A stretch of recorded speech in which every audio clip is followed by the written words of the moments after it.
Anong ganap sa mundo ng showbiz?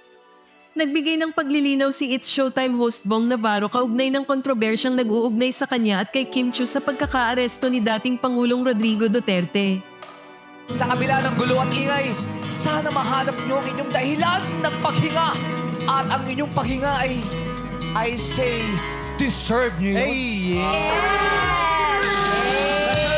Deserve. Ano yan?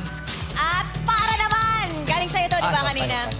At para naman sa mga feeling nila ay hindi pa dumarating ang tamang panahon para sa kanila.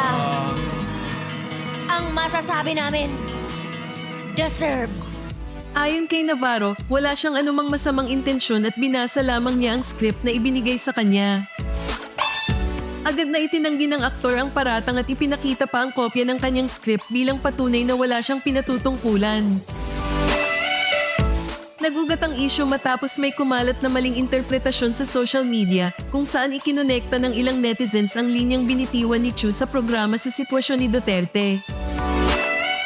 Hinimok rin nila ang publiko na huwag basta maniwala sa peking balita at mag-ingat sa pagpapakalat ng maling impormasyon. Sa kabila ng kanilang paglilinaw, marami pa rin ang nagtataka kung simpleng pagkakamali lang ito o may ibang taong may layuning palakihin ang issue.